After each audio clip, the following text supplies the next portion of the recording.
Apple Vision Pro. Man, oh man, I've been ready to have this conversation right here. Gameplay is also going to be from Quest footage because I don't want to get any copyright aspects from Apple Vision Pro because nothing's really released yet. Plus, I don't want to use anybody else's content. Duh. So let's get into it. This is the most obviously probably expensive mixed reality type headset, but that is not deemed as a VR headset. The rumors have shown that it's the end of this month release aspect, at least in the US only. Also, like, credible sources have been saying it also, so we don't know until it's actually launched. For sure, we're looking at this year, early this year. And again, a lot of people are really pointing towards January 26th or whatever. But Apple Vision Pro, today we're talking about, can this actually change everything on how people can view the actual essence of putting on headsets? Can Apple persuade people the friction of having to put on a headset and then finally being able to up your experiences, rather the mixed reality component heavily? I mean, we all know how expensive this headset is bound to be. Now, here's a few things we really want to talk about, right? Not just breaking down like all types of specs and all that. No, we're going to break down just how can this actually persuade people, right? Because what people were saying is up until this day, especially, again, this is gonna be in a league in its own, like, again, because it's not deemed, they have made it clear they do not want to be a VR headset. Although I do think they are getting rec room gaming or something like that. I don't even know. I don't know what games exactly. I know they're working a lot with flat screen gaming to put on in that component, kind of similar to what Quest has done with cloud gaming on Xbox. But they're not in totality looking into VR spectrum of gaming heavily, at least. I know it's Rec Room though, for sure. I believe that's one of the first games. But Apple has this tendency of really leveling up. One thing, I'm not just an Apple fanboy, but Apple does always take technology to the next level. Regardless, no matter what, if you hate them, love them, whatever it is, it's clean, it's simplified, and they are always seamlessly integrated together. At least that's my vast opinion, and basically what everybody else is, because everybody loves iPhones for the most part. Now, again, I'm not saying it's the best in the world, but I think the seamless integration is what helps the public enjoy these Apple products. Apple doing that with this type of headset, depending on how it seamlessly integrates with other things like the iOS features and stuff, like with your phone, iPads, MacBook Pros, etc., that's really going to be a heavy push. And on top of that, people are just completely biased with Apple. I know that there's going to be a huge wave of buying this headset just due to the fact of they don't want to miss out, kind of like how the way the iPod, oh shit, man, I'm old. The iPod first came out. You know, people don't want to miss that wave again. When the iPod first came out, when the iPod like Shuffle first came out, when the iPhone first came out, like things that were first in Apple have all had this longevity component to it. So I know a lot of people are going to jump on this just to be an early investor slash tester slash everything, so they can really have that leeway and that advancement in understanding this type of new tech going down. Is it going to become Ready Player One now? No. I don't know how much it actually changes the essence of this XR, meaning, if you don't know what I mean when I say XR, it's just in totality this whole new metaverse, quote unquote, with mixed reality, augmented reality, virtual reality, all that. That's all the XR aspect.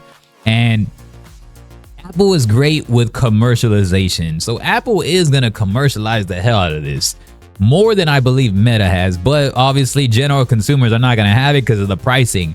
Now, there is one aspect that can get this pricing, and you can get this in your hands. There's one essence how you can, is if they treat it the way they treat the iPhone.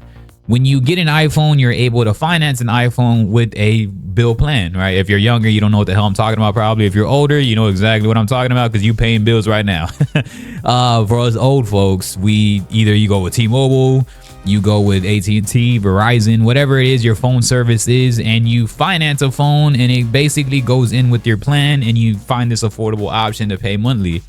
If they can do something like that with an Apple Vision Pro, kind of like how they do with the phone plan, where you can add an iPad, you can add a Apple Watch, you can add anything, just whatever you want to add up, or you can finance a MacBook Pro or get discounts, like a student discount every once in a while. If they treat Apple Vision Pro like that, where it's kind of in that correlation where people don't have to at least put that money up front, but maybe there's another option route to do stuff, I believe that this could be a little bit more commercialized than what virtual reality is at the moment. Now, again, people that are very new to this type of technology are going to confuse this with just flat out virtual reality. I believe Apple can be the only people right now, just because Quest has done okay. I mean, obviously being standalone and affordable, but since they focus so much on gaming, it's not really pushing to general consumers that much.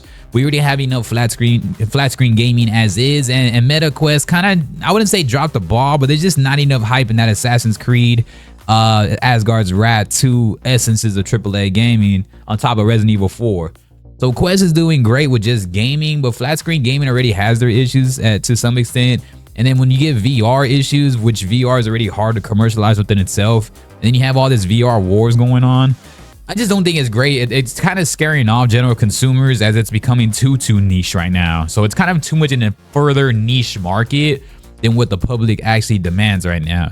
So I just believe that Quest is getting a little too niche. We need to get back to trying to push it a little bit more for general consumption. Hopefully mixed reality and like hand tracking get a lot better with that stuff and more programs in there. Not just gaming, but the actual audience is just gamers right now. They're younger gamers, and that's a good thing, right? So Meta should be built for just the gaming, at least for now. And maybe later when they see the byproduct of what Apple does, maybe Meta could be inspired to kind of just get more into features and way more on the commercializing side.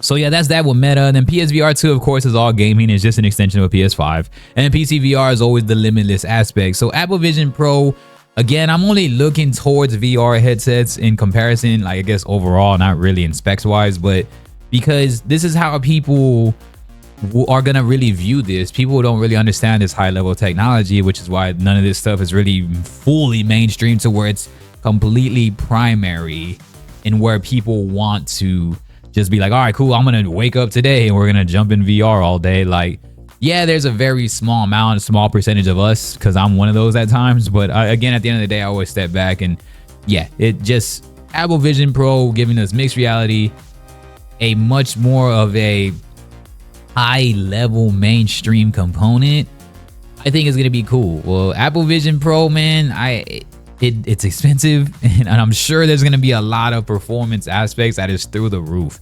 Apple always takes it to the next level with that. Regardless, I feel they'll be the only one that's gonna make us feel futuristic in their headset. Respectfully so, right? You're paying a shit ton of money to get this headset. And I think they're going to do it the right way also. They kind of are treating it as just mixed reality. It is not a VR headset. It is more of like, here, we want to introduce you at least into a hybrid world of mixed reality. That's what mixed reality is, a hybrid world, an extension of what you're doing now. What I really read in a lot of these sources is what they talked about, that Meta jumps the gun too much to get people to go from exactly currently living right now, just physical human beings, and tries to get them to a completely different world, where Apple Vision Pro looks like they're doing way more on the mixed reality, to where they're blending the technology together. They're slowly bringing the way people get immersed into their phone and into gaming and into other aspects of life with tech, kind of like Pokemon Go and augmented reality. And so it brings that world, it blends it, and therefore it's way more a persuading route versus just jumping into a whole nother world. Meta tries to get us out of the world. I mean, they're pushing mixed reality, just not as heavy, but Apple Vision Pro is really pushing mixed reality to where it blends the tech together, and you already have a lot of tech that seamlessly integrates and correlates together. So again, way different price points, the same vision, but Quest is always going to favor way more gaming due to their audience being a lot younger. Respectfully so, because they all love gaming, right? I mean, I don't blame them. I still game a lot. And then Apple Vision Pro is gonna, I think it's gonna really favor a lot more of the older folks that like the enthusiast side of just all types of XR, mixed reality, augmented reality, etc. We already talked about that earlier. Like people like me who like both worlds, I'm excited to tap into this Apple Vision Pro.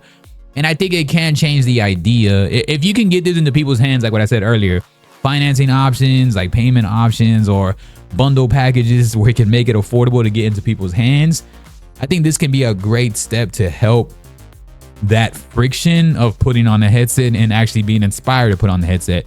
If there's anyone that can really take tech to a higher level, it's Apple. Usually it's clean. Usually their integration is solid, you know, like virus free.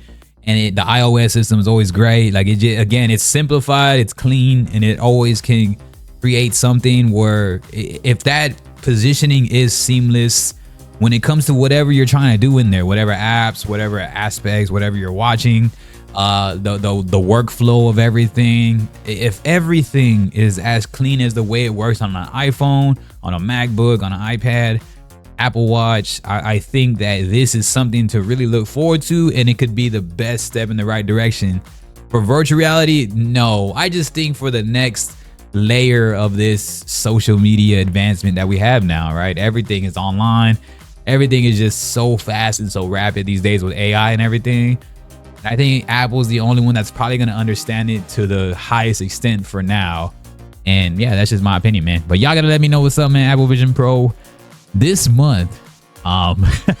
If it's full price, like as far as like no payment options, no nothing, I'm definitely probably not gonna have it immediately, because I know they did have some overheating issues like when they were first trying it the first time around. So I'm probably gonna let that first batch of units come out, and then I'm probably gonna get it, man. But y'all gotta let me know what's up. Y'all gonna be interested in it? Drop a like, comment your thoughts, and stop the hatred shit. Like, this isn't no VR wars, no nothing, no Apple like fanboys, or it's just a simple educated thought process, man. I appreciate y'all. Peace.